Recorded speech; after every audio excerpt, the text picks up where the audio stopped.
The power of focus के छठे अध्याय में आपका स्वागत है। इसका सबसे पहला जो टाइटल है वो बहुत ही मजबूत है। इसका नाम है आत्मविश्वास का पहलू। मैं इस बात को मान गया हूं कि पूरी मानवता कहीं अधिक प्रतिभा के साथ जन्मी है जितना कि हम जानते हैं। कई जन्म से प्रतिभावान होते हैं और बस तेजी से अपनी मौलिकता को खो देते हैं।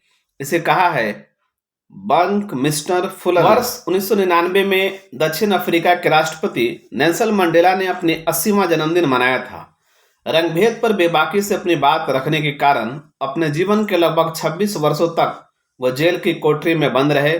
इस दौरान मंडेला के आत्मविश्वास की घोर परीक्षा ली गई होगी। ये उनके विश्वास और दृढ़ निश्चय का प्रतिफल ही है कि आखिरकार वह विजय हुए और देश के सर्वोच्च पद के लिए चुने गए। आत्मविश्वास एक ऐसी आदत है जिसे हर दिन तराशा और मजबूत किया जा सकता है। इस प्रक्रिया के दौरान भय, चिंता और अनिश्चितता आपकी परीक्षा लेंगे। इन्हीं तत्वों से जीवन के उतार चढ़ाव बने हैं। ये एक निरंतर संघर्ष है और जीवन को यदि संपन्न बनाना है तो मन के इस युद्ध क्षेत्र में जीत हासिल करनी ही पड़ेगी। शुरुआत करने के लिए नेल्सन मंडेला ने जो अपने पहले संबोधन में कहा था उसे ध्यान से पढ़िए। यह एक ऐसी व्यक्ति की बातें हैं जिसने चुनौती स्वीकार की और अंततः विजय हुआ। इन वाक्यों को समझते हुए पढ़िए और उनका उपयोग अपनी उपलब्धि के अगले स्तर के मजबूत आधार के रूप में कीजिए। आइए पढ़ते हैं नेल्सन मंडेला साहब की बात। हमारे भीतर बैठा सबसे बड़ा डर ये नहीं होता कि हम अपूर्ण हैं। हमारे भीतर का सबसे बड़ा डर ये होता है कि हम बेहिसाब शक्तिशाली हैं। ये हमारा प्रकाश है, हमारा अंधकार नहीं, जो हमें डराता है। हम समय से पूछते हैं, मैं हूं कौन जो बेहतरीन, आकर्षक, प्रतिभावान और सबको चौंकाने वाला हो सकता हूं। असल में हम कौन हैं जो हो नहीं सकते। आप ईश्वर की संतान हैं। आपकी सीमित भूमिका से विश्व को लाभ नहीं मिलेगा। इस कारण आपका सिमटना कोई प्रशंसा की बात नहीं कि इससे आपके आसपास के लोग असुरक्षित महसूस करेंगे। हमारा जन्म इस कारण हुआ है कि हम अपने अंदर ईश्वर के उस ऐश्वर्य को साकार कर सकें। ये हम में से कुछ एक में ही नहीं, ये हम सभी में है। और हम जैसे जैसे अपने प्रकाश को देदीप्यमान बनाते हैं, अचेतन रूप में ही दूसरे लोगों को भी ऐसे करने की अनुमति देते हैं। हम सब अपने भय से मुक्त हो जाते हैं तो हमारी उपस्थिति दूसरों को अपने आप ही मुक्त कर देती है। इस बात को लिया गया है मैरियाना विलियमसन लिखित रिटर्न टू लव, जैसा कि नेल्सन मंडेला ने वर्ष 1994 में अपने पहले संबोधन में उद्घाटित किया था। इस अध्याय में अनेक व्यवहारिक रणनीतियां हैं जो आपके आत्मविश्वास को अब तक की सबसे अधिक ऊंचाई पर ले जाएंगे। यह महत्वपूर्ण है कि आप इनका उपयोग हर दिन करें। आत्मविश्वास वो सबसे महत्वपूर्ण पहलू है जिसकी जरूरत आपको नकारात्मकता के हर हमले से खुद को सुरक्षित रखने के लिए पड़ेगी। आत्मविश्वास के अभाव में भय और घबराहट आपको वश में करने के लिए तैयार रहते हैं। तरक्की रुक जाती है और गति पर विराम लग जाता है। इसलिए नकारात्मक ताकतों को हमेशा हमेशा के लिए समाप्त करने के लिए इस अनिवार्य आदत को पूरी उमंग और संकल्प के साथ आगे बढ़ाइए।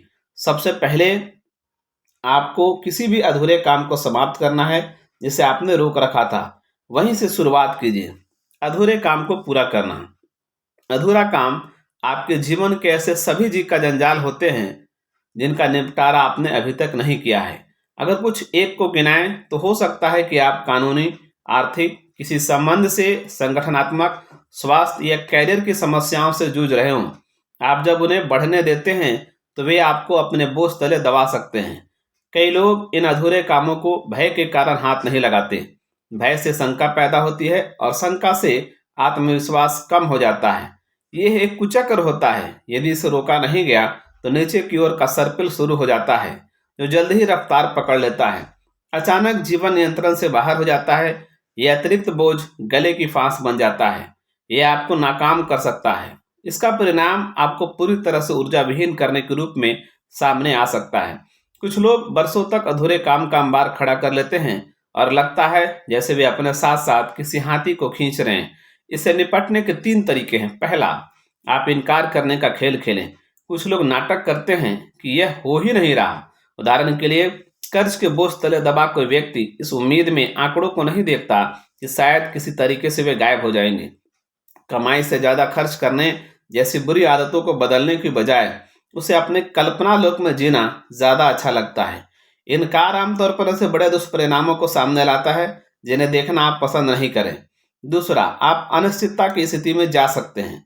जीवन ठहर जाता है और आप हाथ पैर मारते रहते हैं।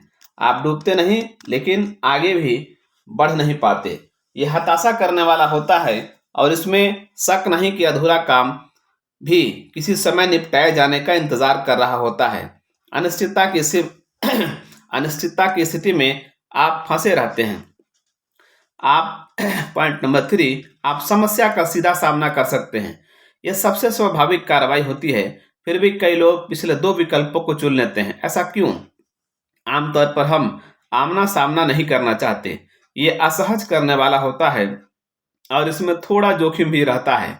कभी कभी ये कष्टदायी हो जा सकता है और आप जैसा चाहते हैं वैसा शायद हो भी नहीं। यहाँ एक मुहावरा है जो आपकी मदद करेगा। अपने भय से दो दो हाथ कीजिए। अक्सर भय केवल हमारे मन में बैठा होता है। हमारी कल्पना ताकतवर होती है। छोटे छोटे मुद्दे अक्सर बेहिसाब बड़े कर दिए जाते हैं और हम मन में ऐसी तस्वीर बना लेते हैं जो तथ्यों के सामने हास्यास्पद लगती है। अरिजोना के एक मित्र जॉर्ज अडेयर ने हमें एक अग्निशमन कर्मचारी के बारे में बताया जो उनके एक आत्मज्ञान कार्यशाला में शामिल हुआ था। उन्होंने कहा, अग्निशमन दल के कर्मचारी जब भी किसी जलती इमारत में घुसने की तैयारी करते हैं तो वे डर से जूझते हैं। कार्रवाई शुरू करने से ठीक पहले उन्हें इसका अनुभव होता है, ये न जानने की अनिश्चितता कि वे जीवित रहेंगे या नहीं। जैसे ही वे इमारत में घुसते हैं, एक अविश्वसनीय परिवर्तन होता है। सच में वे भय से दो दो हाथ करते हैं, क्योंकि जब वे ऐसा करते हैं तो भय गायब हो जाता है। वे 100% मौजूद पल में जीते हैं। उसके बाद उनका ध्यान आग से लड़ने, लोगों को बाहर निकालने और उन सारी चीजों को करने पर टिक जाता है जिसका प्रशिक्षण उन्हें मिला है। अपने भय का सामना कर वे तत्कालिक परिस्थिति पर ध्यान लगा सकते हैं और काम को पूरा करते हैं। एक और महत्वपूर्ण पहलू यह है कि आप जब भय में जीते हैं तो हद से अधिक ऊर्जा की खपत करते हैं। आपके लिए वैसी सारी शक्ति को बोतल में बंद रखना भारी पड़ सकता है। इससे आपकी क्षमता सीमित हो जाती है। यदि आप भरोसा हासिल करना चाहते हैं तो अपनी प्रगति को तेज कीजिए और अपनी ऊर्जा को अधिकतम रूप में वापस लाइए ताकि आप हर हाल में भय का सामना कर सकें। इसी समय फैसला कीजिए कि आप अपने अधूरे काम को हमेशा हमेशा के लिए निपटा देंगे। उसे निपटाने में पूरी ताकत लगाइए, उसे समाप्त कीजिए और आगे बढ़ जाइए। इसे आदत बना लीजिए। इस बात को समझिए कि अधूरा काम जीवंत सच्चाई है। हर हफ्ते कुछ होगा जिसे सुलझाना पड़ेगा। समस्याओं को बढ़ने मत दीजिए, उन्हें आत्मविश्वास के साथ तुरंत निपटाइए। आप जब ऐसा करेंगे तो आपका जीवन ताजगी से भरा, सरल और साफ हो जाएगा। आइए, कुछ चीजें हैं जो जीवन में समस्याओं के रूप में आती हैं, जो एक बाय एक हम बताएंगे और उसके सामने उसका विकल्प होगा इस किताब के हिसाब से। खराब स्वास्थ्य, सेहत की अच्छी आदतों, पोषण, व्यायाम और अपने आनुवंशिक गुणों के बारे में जानिए। पॉइंट नंबर 2, नौकरी जाने का डर। इतने मूल्यवान बन जाइए कि आपको निकाला ना जा सके, और यदि आपको निकाला गया है तो आपको विशेष कौशल आपको नया अवसर उपलब्ध करा देगा। अपनी ताकतों को मांझते रहिए, अपनी प्रतिभा पर ध्यान दीजिए, बेहतरीन संबंध बनाइए। पॉइंट नंबर 3, अकेलापन। अपने आसपास सकारात्मक व सहयोगी लोग जुटाइए, देने वाला बनिए, दोस्तों को आकर्षित करने के लिए दोस्त बनिए। पॉइंट नंबर 4, भविष्य को लेकर अनिश्चितता। भविष्य में पैदा होने वाली कई नौकरियां का तो अब तक आविष्कार भी नहीं हुआ। अपने सबसे बड़ी प्रतिभा को बढ़ाने पर ध्यान दीजिए, आकर्षक लक्ष्य तय कीजिए। पॉइंट नंबर 5, मरने का डर। यह हम सभी के साथ होता है। भरोसा रखें, हर दिन को जी भर कर जिए, आध्यात्मिक सच्चाइयों को जाने। पॉइंट नंबर 6, असफलता। आपका आध्यात्मिक पक्ष बताता है कि एक बहुत बड़ी योजना है, ईश्वर ने आपको प्रतिभा दी है, उससे बाहर लाइए, विजेताओं के बीच रहिए। विफलता सीखने का एक अवसर होता है, दूरगामी सफलता के लिए गलतियां करना जरूरी है। पॉइंट नंबर 7, बड़े फैसले करने में डर। कागजों पर पहले से सोच विचार कीजिए, अच्छी सलाह लीजिए। पॉइंट नंबर 8, खारिज किए जाने का डर। इसे व्यक्तिगत रूप से मत लीजिए, विशेष रूप से यदि आप बिक्री के क्षेत्र में हैं। हम सभी को हर हफ्ते किसी न किसी रूप में खारिज किया जाता है। चमड़ी मोटी कर लीजिए। पॉइंट नंबर 9, विवाद। भय से दो दो हाथ कीजिए, फायदे की स्थिति की ताक में रहिए। इस बात को मानिए कि विवाद जीवन का एक अंग है। विवादों के निपटारे पर कोर्स कीजिए। पॉइंट नंबर 10, अज्ञानता ज्ञान की कमी। हर दिन कुछ सीखने का अभ्यास कीजिए, पढ़िए, अध्ययन कीजिए, अधिक जागरूक बनिए। याद रखिए, ज्ञान का उपयोग आपकी सबसे बड़ी शक्ति है।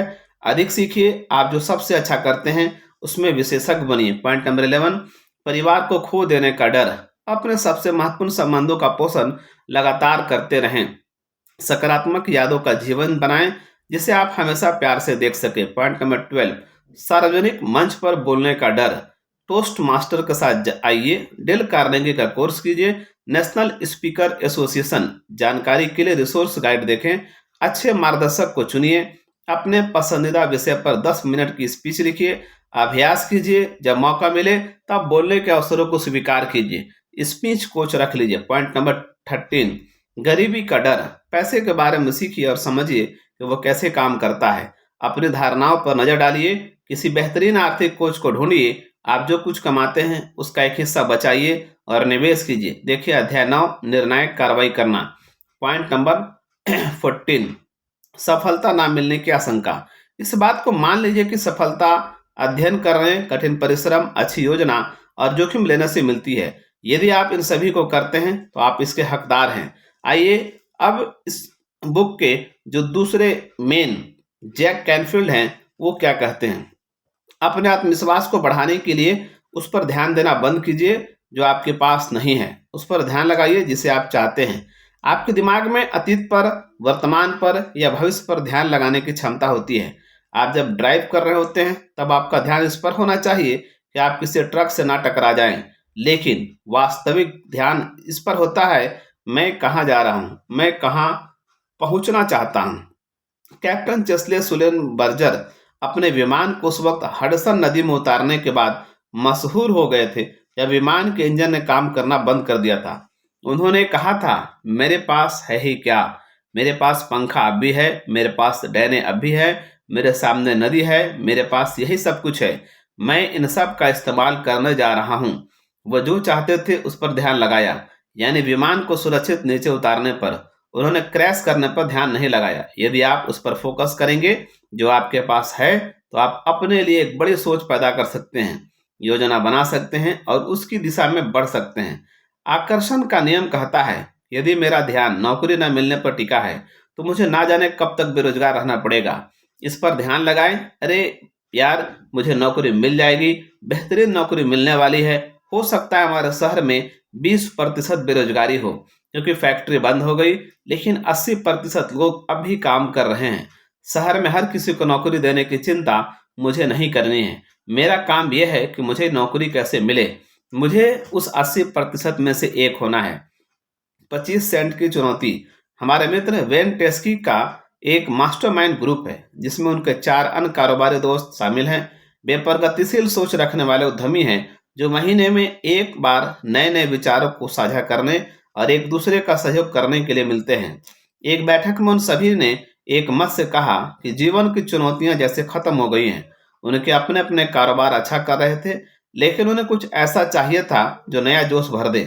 वे एक ऐसे विचार को लेकर आए जो उनके आत्मविश्वास की परीक्षा लेगा और उनके चिर परिचित आरामदायक क्षेत्र से बाहर आने के लिए भी विवश करेगा।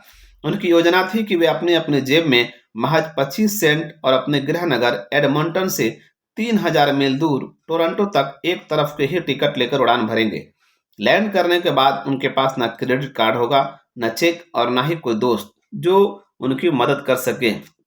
इसे और भी दिलचस्प बनाने के लिए वे इस बात पर सहमत हुए कि वे कम से कम 3 प्रकार के परिवहन का उपयोग करेंगे।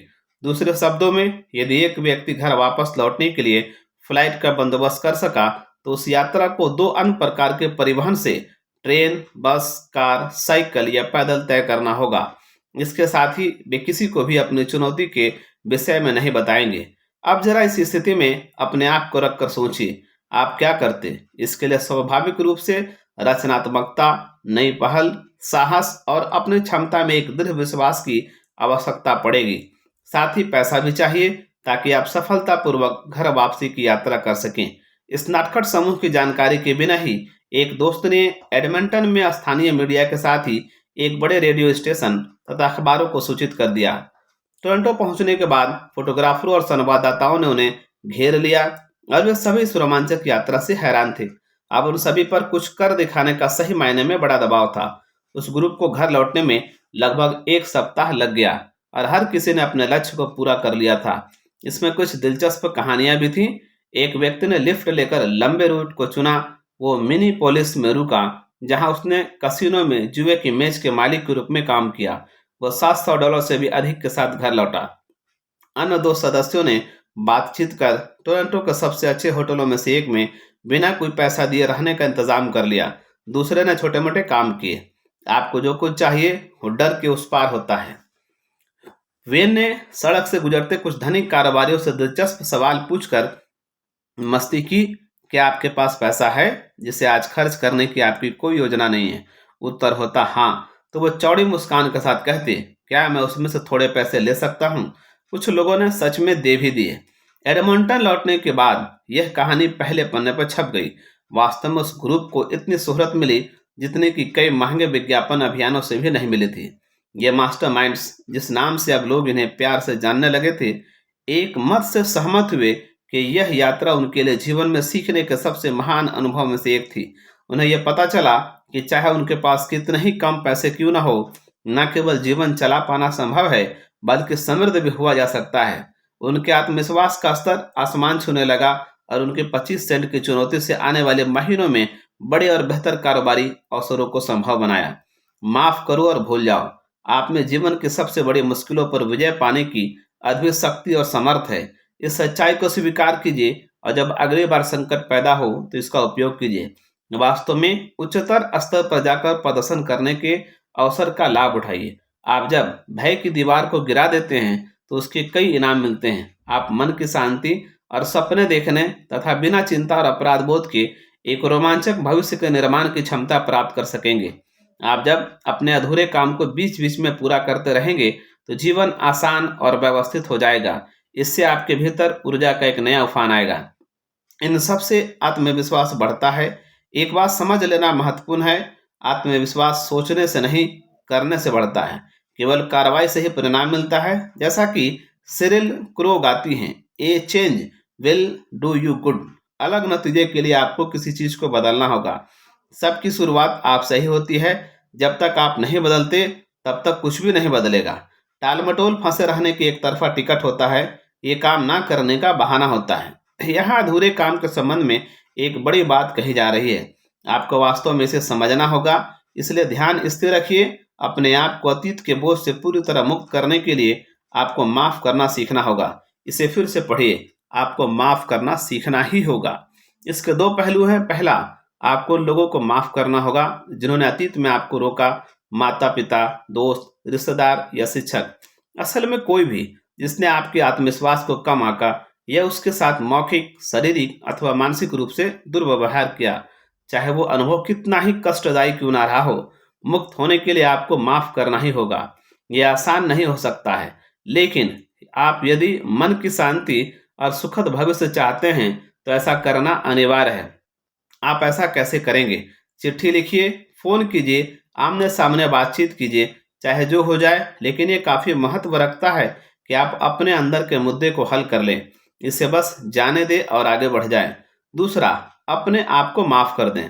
पाप की उन नकारात्मक विचारों को हमेशा के लिए खामोश कर दें।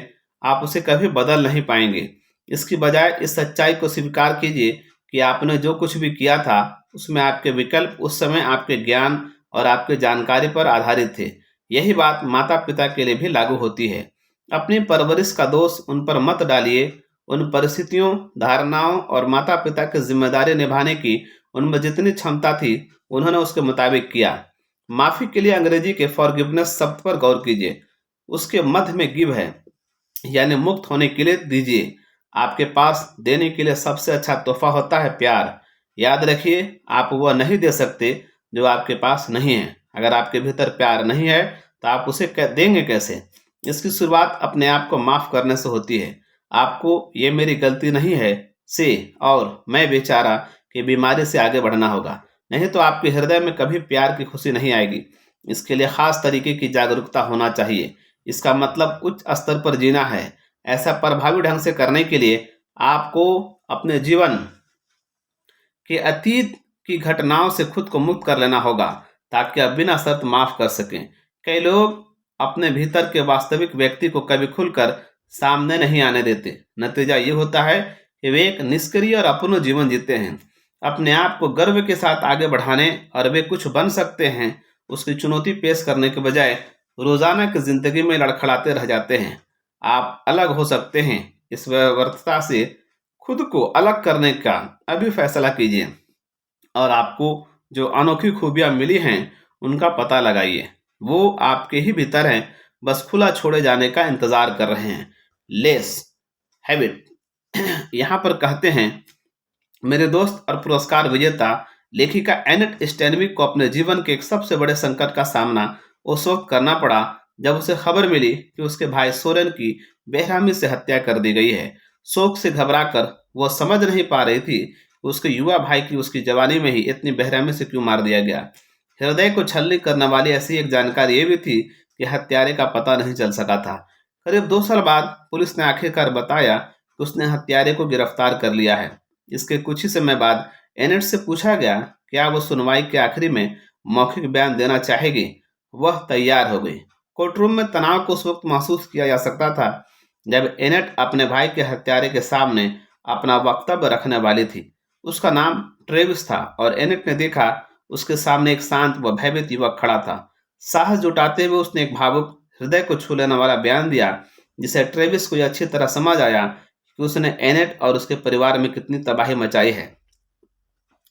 उस दिन सबसे बड़ा बयान तब आया जब कोर्ट रूम में हर कोई यह सुनकर पूरी तरह हैरान रह गया। जब उसने ट्रेविस की आंखों में आंखें डालते हुए कहा, तुमने जो किया उसके लिए मैं तुम्हें माफ करती हूँ।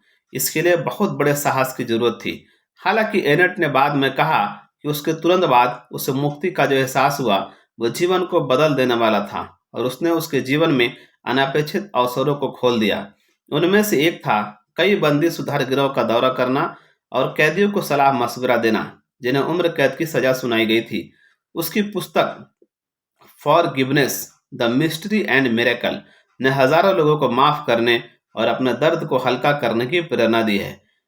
एनेट की कहानी इस बात को पुख्ता करती है कैसे कुछ हालात में हमारी प्रतिक्रिया नई ऊर्जा और अवसर को पाने के लिए उत्प्रेरक का काम करती है या फिर हम अपने दर्द के साथ जूझते रहते हैं। देखें www.annettestanwyck.com। जीतने की प्रवृत्ति प्रवृत्ति का अपनी सफलता और आप जो चाहते हैं उसे पाने से काफी कुछ संबंध होता है। आप शायद इस बात को जानते होंगे कि प्रवृत्ति तुरंत बदल सकती है। वास्तव में हर दिन आपकी प्रवृत्ति की गंभीर परीक्षा ली जाती है। आत्मविश्वास खो देने का एक सबसे बड़ा उदाहरण सन 1996 में जॉर्जिया के ऑगस्टा में आयोजित मास्टर गोल्फ टूर्नामेंट के दौरान सामने आया। जाने माने गोल्फर और चैंपियनशिप जीतने के प्रमुख दावेदारों में से एक ऑस्ट्रेलिया के ग्रेग नॉर्मन का प्रदर्शन बेहतरीन था। 30 दिनों बाद वो अपने निकटतम प्रतिद्वंदी से 6 स्ट्रोक आगे थे और बस एक राउंड और बाकी था। नॉर्मन अब इस बात को मान चुके थे कि रविवार की दोपहर हरे रंग की मशहूर जैकेट वही पहनेंगे जिसे विजेता को पहनाया जाता है। उन्हें जीतने के लिए बस औसत प्रदर्शन करने की जरूरत थी। हालांकि उनका खेल आखिरी राउंड में ऐसा बिखरा कि कुछ समझ नहीं आया। 24 घंटे के भीतर उनके 6 स्ट्रोक की लीड हवा हो गई और वो निक फाल्डो से 5 स्ट्रोक से हार गए जिन्होंने बड़ी खामोशी से नॉर्मन की अजय लीड को समाप्त कर दिया था। बेशक ये फाल्डो की दृढ़ता और आत्मविश्वास था जिसके कारण ये उलटफेर हुआ। असल में फाल्डो ने पिछड़ने के बाद जीतने की आदत बना ली थी जिन्होंने इसी तरीके से एक के बाद एक मास्टर्स जीता था। जब फाइनल राउंड चल रहा था तब ये देखा जा सकता था कि नॉर्मन ग्रेग के तेवर ढीले पड़ने लगे। एक दिन पहले का आत्मविश्वास से भरा कदम झुके कंधों में बदल गया और उनकी आंखों में भाव शून्यता थी क्योंकि वह मास्टर चैंपियंस बनने के अपने लंबे समय से पल रहे सपने को गायब होता देख रहे थे। उनका धराशायी होता नीचे का सर्पिल मार्मिक ढंग से याद दिला रहा था कि आत्मविश्वास कितना चंचल हो सकता है। एक दिन यह ताकतवर और सकारात्मक रहता है, अगले दिन पूरी तरह अस्त व्यस्त हो जाता है। इससे लड़ने के लिए चलिए कुछ व्यवहारिक रणनीतियों पर गौर करते हैं जिनसे आपको आत्मविश्वास बढ़ाने में मदद मिलेगी। आत्मविश्वास बढ़ाने वाली 6 रणनीतियाँ। पहला, प्रतिदिन अपने आप को याद दिलाइए कि आपने कुछ काम अच्छी तरह किए हैं। इस बात पर सोचने के बजाय कि क्या कारगर नहीं हुआ या आपने कौन से काम पूरे नहीं किए, इस बात पर ध्यान दीजिए कि आपने क्या हासिल किया। इन्हें मामूली मत समझिए। अपने आप से दिन के शुरुआत में और समाप्ति पर हौसला बढ़ाने वाली बात कहिए। अपने आप को इस प्रकार प्रशिक्षित कीजिए जैसे आप किसी की कठिनाई में पार पाने में मदद करते हैं।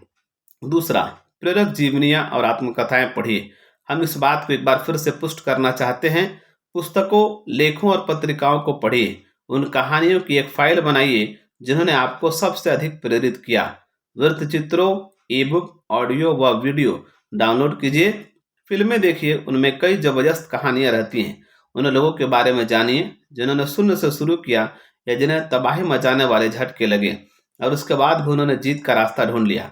याद रखिए, आपकी क्षमता आपके वर्तमान स्तर के प्रदर्शन से कहीं अधिक है। चुनौतियों के बिना जीवन एक भ्रम है। इस बात को स्वीकार कीजिए कि आपके जीवन में उतार चढ़ाव आएंगे, जैसा कि सभी के साथ होता है। आपका आत्मविश्वास तब बढ़ता है जब आप जीवन की चुनौतियों का सक्रियता से सामना करते हैं। आप उन सभी को नहीं जीत पाएंगे, लेकिन सही सोच के साथ आप बहुत कुछ जीत पाएंगे। तीसरा, कृतज्ञ व आभारी रहें।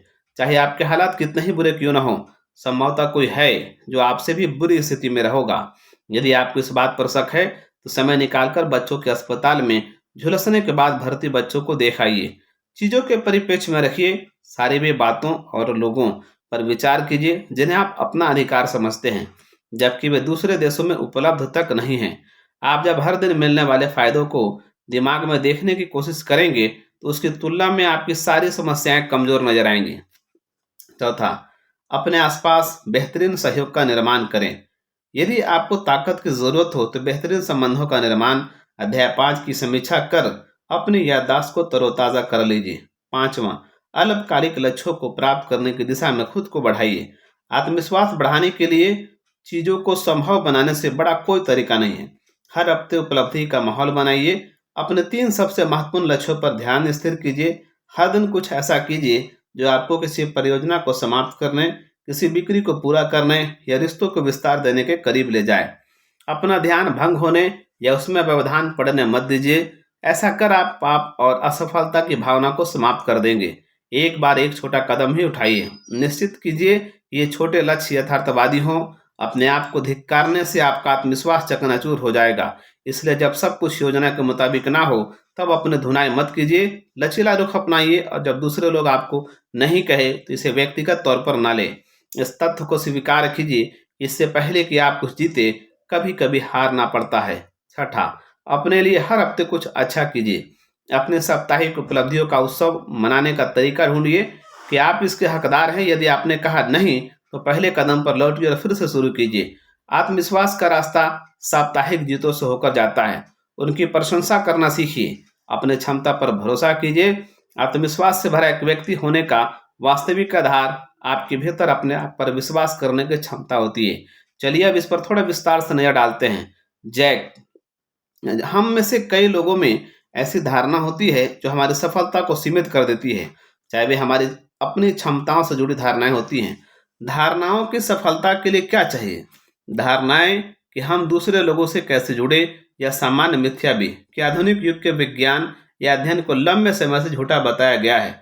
सफल होने के लिए अपने आप को सीमित करने वाली धारणाओं से निकालना पहला महत्वपूर्ण कदम है। आप ये जान सकते हैं कि ऐसी कौन सी धारणाएं हैं जो आपको सीमित कर रही हैं और फिर आप उन्हें उन सकारात्मक धारणाओं से बदल सकते हैं जिनसे आपको सफल होने में मदद मिलती है। आज सीमित करने वाली एक सबसे बड़ी धारणा हमारा यह मानना है कि हम अपने लक्ष्यों को प्राप्त करने के लायक नहीं हैं। बेहतरीन शैक्षणिक सामग्रियों के उपलब्ध होने के बावजूद और किसी काम को पूरा करने के दशकों के दर्ज ज्ञान के बाद भी हम यही कहते हैं, मैं ये नहीं कर सकता, मुझे ये नहीं आता, मुझे कोई बताने वाला नहीं, मैं इतना होशियार नहीं, वगैरह वगैरह। ये सब कहाँ से आता है? हम में से अधिकांश के लिए ये बचपन के दिनों की प्रोग्रामिंग का मामला है, चाहे वे जानते हों या नहीं। हमारे माता पिता, दादा दादी और अन्य वयस्क प्रेरक व्यक्तियों ने हमसे कहा, नहीं नहीं बच्चे, तुमसे वह नहीं हो पाएगा, लाओ मैं कर देता हूँ, तुम इसे अगले साल करके देखना। काम को न कर पाने की इस भावना को हम बड़े होने तक ढोते हैं और फिर काम के दौरान होने वाली गलतियां या बनाने विफलताओं से इनकी पुष्टि हो जाती है। लेकिन आप इसकी बजाय ये कहें, मैं ये कर सकता हूँ, मैं लायक हूँ, अन्य लोगों ने इसे किया है, यदि मुझे जानकारी नहीं है तो कोई ना कोई मुझे सिखा देगा। आप कुशलता और महारत की दिशा में जा सकते हैं। सोच में ये बदलाव कर सकता था कि जीवन काल बनाम आप जो सच में जीवन में चाहते हैं उसे पाने के बीच अंतर हो सकता है। जानिए कि आप प्यार किए जाने योग्य हैं। ये विश्वास करना कि आप प्यार करने योग्य हैं का मतलब है आप ये मानते हैं कि आपके साथ सम्मान और मर्यादा के साथ अच्छा व्यवहार होना चाहिए। मैं इसका हकदार था कि कोई मुझे प्यार दुलार करता। मैं एक अंतरंग और संतुष्टि देने वाली संबंध के लायक हूँ। मैं जिसका हकदार हूँ उससे कम पर समझौता नहीं करूँगा। अपने लिए मुझे जो भी करना होगा मैं करूँगा। ऐसे लोगों के अनगिनत उदाहरण हैं जिन्हें उन बाहरी रुकावटों को ध्वस्त करना पड़ा जो उन्हें उनके सबसे बड़े लक्ष्यों को प्राप्त करने में रोक रही थी। उदाहरण के लिए एल्विस स्टोइचको। जन्म के समय एल्विस नाम दिया गया क्योंकि उनके माता-पिता एल्विस प्रेस्ली के बहुत बड़े फैन थे। वो उन लोगों के लिए बड़ा कठिन हो सकता है जिनमें आत्मविश्वास की कमी है। हालांकि इसने फिगर स्केटर एल्विस स्टोइचको के इरादों को कभी कमजोर नहीं किया। उन्होंने 4 साल की उम्र में स्केटिंग करना शुरू किया और पहली ट्रॉफी तब जीती जब वे केवल 6 साल के थे। उन्होंने कराटे की शिक्षा ली और जब वे 16 साल के थे तब उन्हें ब्लैक बेल्ट मिल गया। यह आपका आत्मविश्वास बढ़ाएगा। एल्विस स्टोइचको का लक्ष्य सर्वोच्च स्तर पर प्रतिस्पर्धा में हिस्सा लेना और आखिरकार ओलंपिक खेलों में हिस्सा लेकर वर्ल्ड चैंपियन बनना था। उन्होंने अपने मार्शल आर्ट को अपने बर्फ पर होने वाले प्रदर्शन में शामिल किया, जिसके चलते वो अपने अधिकांश प्रतिद्वंदियों से काफी आगे निकल गए। हालांकि 1980 और 90 के दशक में फिगर स्केटिंग इतना विकसित नहीं हुआ था और ये बात साफ तौर पर तब दिखती थी जब किसी प्रदर्शन के बाद जजों को स्कोर देना होता था। इनमें से कई एक्सपर्ट पारंपरिक शैली को ही पसंद करते थे जिसमें पुरुषों की स्केटिंग में परिधानों को लहराना होता है, जबकि एल्विस मार्शल आर्ट जैसे परिधान को पहन कर आते थे। नतीजा ये होता था कि शानदार प्रदर्शन के बाद भी उन्हें कम अंक मिलते थे और सिर्फ इस कारण नहीं कि वो क्या पहनते थे, उनकी कोरियोग्राफी भी परंपरा से हटकर थी। साथ ही वो संगीत भी जिसे उन्होंने अपने प्रदर्शन के लिए चुना था। ढर्रे पर चलने के कारण कहे जाने के बाद भी एल्विस ने अलग होने का फैसला किया। उन्होंने वर्ष 1994-95 में लगातार वर्ल्ड चैंपियनशिप में जीत दर्ज की और जापान के नेगानो में विंटर ओलंपिक में सिल्वर मेडल जीता, जबकि कमर में गंभीर चोट के बावजूद उन्हें परफॉर्म करना पड़ रहा था। जब उनसे पूछा गया कि उनकी सफलता का सबसे बड़ा कारण क्या था, तो उन्होंने सरलता से जवाब दिया, मैं अपने ऊपर विश्वास करता हूँ। हाँ, बस यही बात है, मैं बस अपने ऊपर विश्वास करता हूँ। संदेश स्पष्ट है, अपनी क्षमता पर भरोसा कीजिए और आपका आत्मविश्वास ऐसे नतीजे देगा जो सभी अविश्वासों को चौंका देंगे।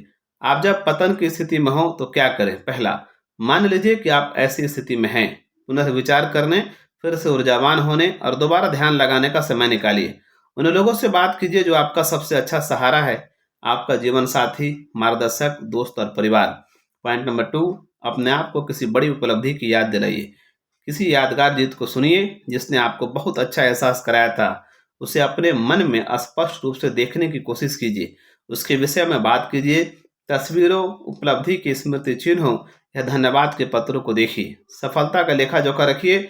अपने सबसे सकारात्मक यादों का एक एल्बम रखिए। समझिए कि आपके पास प्रतिभा है, आपने इसे पहले साबित किया है और फिर से कर सकते हैं। तीसरा, मौलिकता की ओर लौटिए।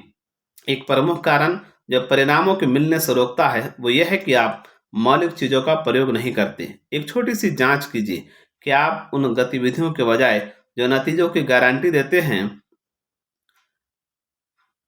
आसान चीजों को करते हैं। यदि आप शारीरिक या मानसिक रूप से थक चुके हैं तो थोड़ा आराम कर लीजिए। दोबारा शुरू करने से पहले अपनी ऊर्जा को फिर से इकट्ठा कीजिए। इस बात को समझिए कि आप इसमें अपना रास्ता निकाल सकते हैं। जीवन चक्रों से भरा है, ये वे हमेशा नहीं रहते, इसलिए एक बार में एक ही दिन की चिंता कीजिए। खुद को याद दिलाइए, ये भी बीत जाएगा। धीरे धीरे सूरज फिर से चमकने लगेगा। जैसा कि हमने पहले बताया था, साहसिक यात्रा के लिए लोकप्रिय खोजकर्ता जॉन गोडार्ड दुनिया का सबसे महान लक्ष्य निर्धारक है। उन्होंने अपने जीवन में इतनी उपलब्धि हासिल कर ली है जितनी 20 लोग मिलकर कर सकते थे। उनसे जब पूछा गया कि वो रुकावटों को कैसे दूर करते हैं तो उनका कहना था, मैं जब फंस जाता हूँ तो उस एक लक्ष्य पर ध्यान लगाकर अपने आप को फिर से शुरू करता हूँ जिसे मैं अगले 7 दिनों में पूरा कर सकता हूँ। ये थोड़ा आसान था। मैं कुछ और नहीं सोचता और आमतौर पर यही से मेरी रफ्तार बढ़नी शुरू हो जाती है। जैक, दूसरी कठिन परिस्थिति तब आती है जब आपका आत्मविश्वास रसातल में चला जाता है। शायद आपकी नौकरी चली गई हो, बैंक ने आपके घर का कर्ज वापस मांग लिया हो या आप दिवालिया हो गए हो। तब क्या करेंगे? अपने आत्मविश्वास को बढ़ाने के लिए अपने जीवन को पीछे मुड़कर देखिए और उन सारे कामों को लिखिए जिन्हें आपने किया था और जो सफल रहे थे। शुरुआत के लिए जब आपने चलना सीखा, पहले ग्रेड में कॉलेज की परीक्षा पास की, साइकिल चलाना सीखा, मोटरसाइकिल चलाना सीखा, कार चलाना सीखा, अपना ड्राइविंग लाइसेंस प्राप्त किया, हाई स्कूल की परीक्षा पास की, मिसेस जोन्स की बायोलॉजी की क्लास को झेला, कॉलेज की पढ़ाई पूरी की, मरीन कोर्ट में सार्जेंट बने या और भी बहुत कुछ। समझिए कि आपने कई सफलताएं प्राप्त की हैं। फिर पीछे मुड़ पलट कर देखिए और उन सारी बुरी चीज़ों पर नज़र डालिए जो आपके साथ हुई और समझिए कि आपने उनमें से हर एक का सामना किया। आपने जिस किसी चीज़ के बारे में सोचा वो प्रलय जैसा था, संसार की समाप्ति के जैसा, और फिर भी आप यहीं हैं। ये समझिए अगर मैंने उन्हें झेल लिया तो इसे भी झेल सकता हूँ। रोजाना की सकारात्मक आदत को बनाने के लिए हर दिन के अंत में 1-2 मिनट का समय निकाल कर लिखिए कि आपने क्या हासिल किया। अधिकांश लोग लिखेंगे कि वे क्या हासिल नहीं कर सके और उसका अफसोस करेंगे। मैं वह नहीं कर सका, मैं वह नहीं कर सका। अपनी रोजाना की उपलब्धियों पर ध्यान लगाने से ऐसे सकारात्मक मानसिक पायदान तैयार होंगे जो आपके बड़े लक्ष्यों तक पहुंचने का रास्ता खोल देते हैं। जब आपको लगे आप नहीं कर सकते, अपने कुछ सबसे बड़ी उपलब्धियों को याद कीजिए। अंतर्ज्ञान, जब आपको कुछ खास करने की प्रेरणा मिलती है, तब आपका आत्मविश्वास काफ़ी बढ़ जाता है। जो कुछ हो रहा है, वो बस ये है कि आपके मस्तिष्क में डोपामाइन का स्तर स्वाभाविक रूप से बढ़ जाता है, जो उच्च स्तर की ऊर्जा में बदल जाता है। इसलिए अपने आप से कुछ प्रमुख प्रश्न कीजिए। अगले कुछ महीनों या अगले कुछ वर्षों में कौन सी चीज़ मुझे सबसे अधिक प्रेरित करेगी? महत्वाकांक्षा की उस भावना को कौन भड़काएगा जो कुछ समय से सोई पड़ी है? अतीत में मेरा उत्साह किसने बढ़ाया? क्या वो अब तक की सबसे बड़ी खरीद को पूरा करने का विचार था?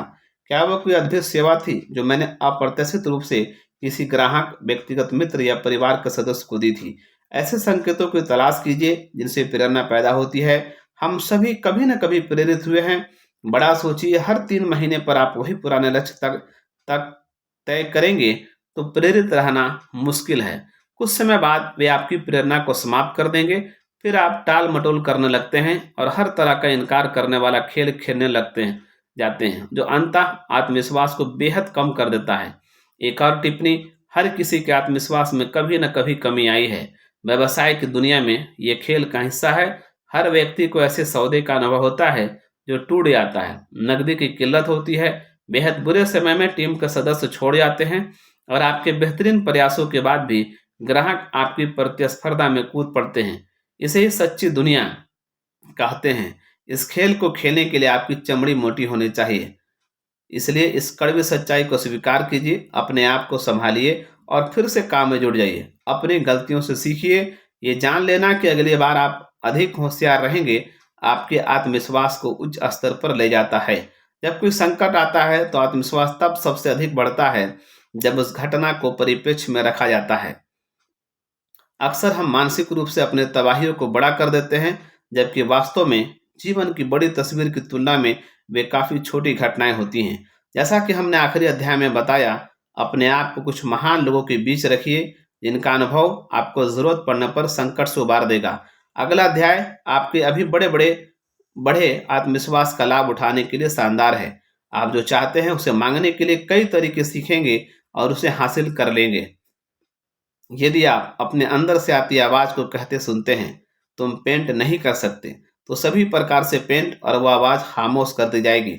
इसे कहा है विंसेंट वान वोग ने। यहाँ पर द पावर ऑफ फोकस का अध्याय 6 समाप्त होता है।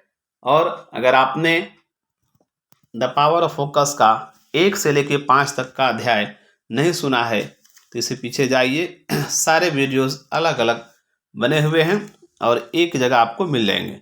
ये ऑडियो वर्ज़न आपको कैसा लगा ज़रूर कमेंट करके बताइए, और अच्छा लगा इसे लाइक शेयर सब्सक्राइब शेयर ज़रूर कीजिए। Thank you.